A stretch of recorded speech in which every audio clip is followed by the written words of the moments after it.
हमारे साथ पाइपर सरिका के फाउंडर और फंड मैनेजर अभय अग्रवाल जुड़े हैं, उनसे बात करेंगे।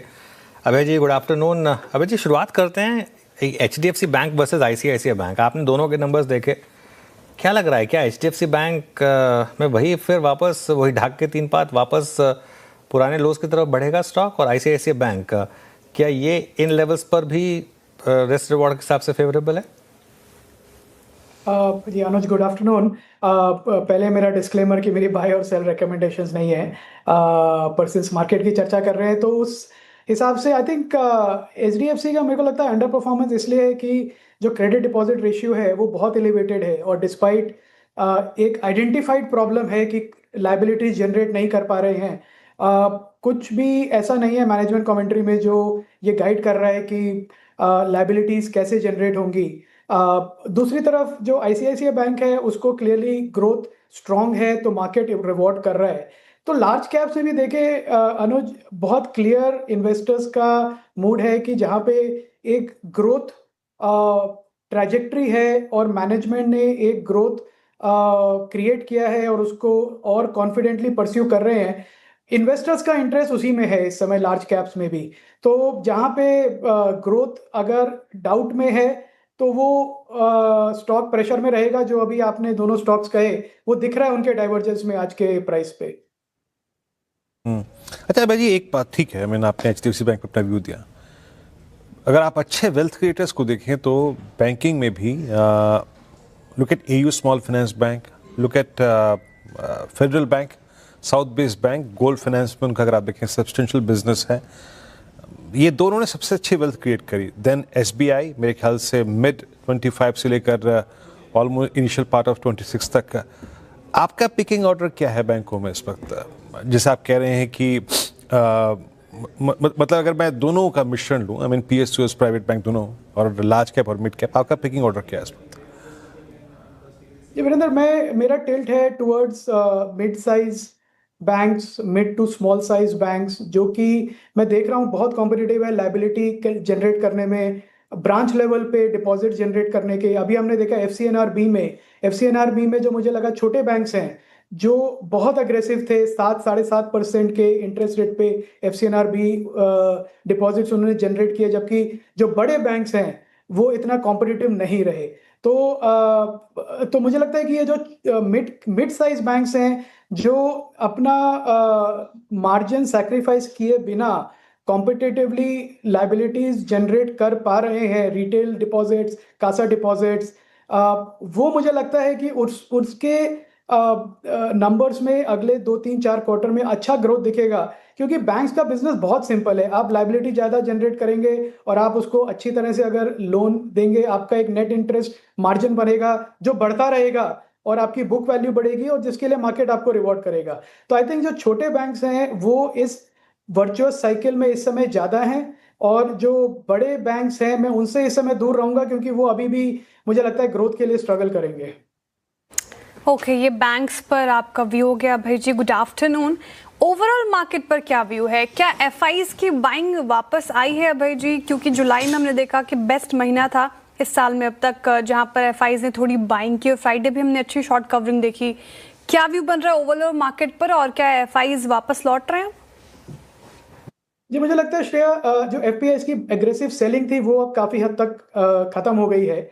अब जो पॉजिटिव जो पैसा जो भी आ रहा है वो मैं देख रहा हूँ कि ग्रोथ को चेस कर रहा है, तो वो large caps under performing stocks में नहीं जा रहा है। और मुझे नहीं लगता है कि Nifty 50 as a index FPIs के लिए अट्रैक्टिव है, क्योंकि ये पूरा इंडेक्स है इस समय ग्रोथ के लिए चैलेंज्ड है। इसमें आप बड़े सेगमेंट्स देखें, बैंक्स, IT सर्विसेज, FMCG, ये और थोड़े बहुत ऑटो OEMs भी मैं कहूँगा जो अभी ग्रोथ को नहीं सपोर्ट कर पा रहे हैं।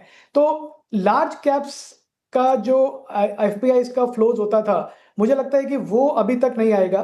पर जो लार्ज मिड कैप्स और लार्ज और मिड कैप्स जो है उसमें FPIs के फ्लो आएंगे, पर वो इतने ज्यादा नहीं होंगे जैसे हम हिस्टोरिकली देखते थे, क्योंकि इन स्टॉक्स में इतनी लिक्विडिटी होती नहीं है। पर मुझे लगता है कि जो बड़ी सेलिंग थी जो हमने देखी साल के शुरू में वो खत्म हो गई है। अब इसके बाद हमारे लार्ज कैप्स को अर्निंग्स पे आउट परफॉर्म करना पड़ेगा FPI फ्लोज वापस आने के लिए। ओके, चलिए एफपीआईज की बात हो गई यहाँ पर। अबे जी, आईटी में पहले 2 रैलियाँ हुई, दोनों फेल हुई। क्या इस बार की रैली थोड़ी अलग है? और अगर हाँ तो आपकी प्रेफर्ड बेट क्या होगी, स्पेशली लार्ज कैप फार्मा में, लार्ज कैप आईटी में?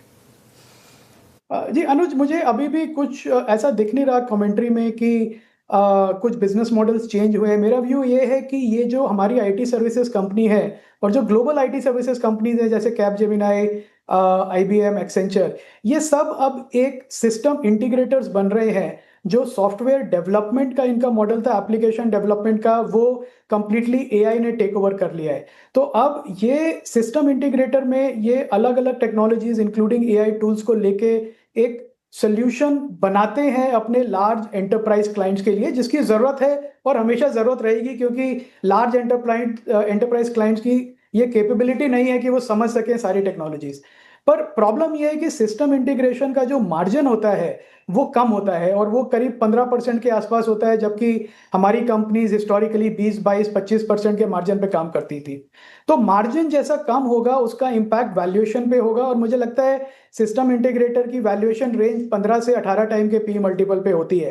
तो अभी भी मुझे लगता है कि इसमें थोड़ा डाउनसाइड बाकी है, और वैल्यू बाइंग की थोड़ी बाइंग आएगी डेफिनेटली इसमें, क्योंकि ये अच्छे वैल्यू बाइंग प्राइस पे है। पर ग्रोथ इन्वेस्टर्स के लिए मुझे लगता है कि अभी भी कोई अपॉर्चुनिटी नहीं है।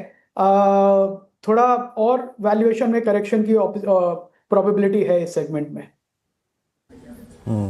अबे जी, सो फार मतलब अब तक इस अर्निंग सीजन का जितना अंश आपने देखा, हालांकि अभी बहुत कम पार्ट निकला है, लेकिन फिर भी आईटी और मुख्यतः बैंकों का एक सेंस मिल चुका है। बहुत सारी मिड कैप कंपनियों के नंबर्स भी आए हैं। क्या क्या ऐड किया है आपने अपने बीएमएस में इस बार, अगर आप विद स्टैंडर्ड मतलब डिस्क्लोजर के साथ अगर वो शेयर कर सकें? जी, हमारा मॉडल पोर्टफोलियो है जिसमें हमने जो चेंजेस किए हैं वो आपके साथ शेयर कर सकता हूँ वीरेंद्र, पर ये मेरी कोई बाय रिकमेंडेशन नहीं है और इन्वेस्टर्स को अपना खुद का एनालिसिस करना चाहिए। तो हमने जो ऐड किया है वो 2 स्टॉक्स हैं जिसको हम काफ़ी समय से देख रहे थे।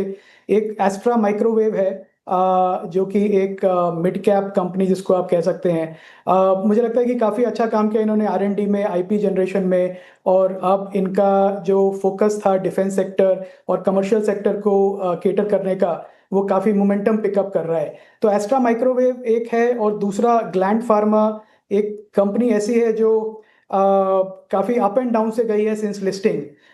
हमने काफ़ी प्राइस करेक्शन देखा उसमें, फिर प्राइस पिकअप देखा, और अब मुझे लगता है फाइनली उसकी जो कोर प्रॉब्लम थी आईपीओ के बाद की, कंपनी ने काफ़ी फिक्स करी है वो। पर ये मैं फिर कहूँगा कि हमारा जो पोर्टफोलियो है ये लॉन्ग टर्म पोर्टफोलियो है, इसमें प्राइस वोलेटिलिटी से हमको ज़्यादा फर्क नहीं पड़ता, एज लॉन्ग एज अर्निंग्स जो ग्रोथ है वो एक ट्रैक पे रहे। तो ये 2 हमारे एडिशंस हैं वीरेंद्र मॉडल पोर्टफोलियो में। ग्लैंड फार्मा और एस्ट्रा माइक्रोवेव अच्छे रिटर्न्स दिए इस कंपनी ने फिलहाल। अच्छा अभय जी, ये क्विक कॉमर्स स्पेस में अभी क्या आपका व्यू बदला है? स्विगी, इटर्नल और साथ ही अब जेप्टो की भी आईपीओ की काफ़ी गहमा गहमी तेज हो चुकी है, यहाँ पर क्या व्यू बन रहा है? जी श्रेया, मुझे लगता है अमन, मेरे लिए ये स्पेस समझ पाना बड़ा मुश्किल रहा है, बिकॉज बहुत डायनामिक स्पेस है। जो हम एक क्वार्टर में देखते हैं अर्निंग्स, कोर बिजनेस जो कंपनीज गाइड करती हैं, वो अगले क्वार्टर में बदल जाता है। तो अब ये कहना कि ग्रोथ कहाँ से आएगी, और जहाँ से ग्रोथ आ रही है क्विक कॉमर्स की, वहाँ पे यूनिट इकोनॉमिक्स ब्रोकन है, पर ऑर्डर नेगेटिव वैल्यू या लॉस पे डिलीवर कर रहे हैं।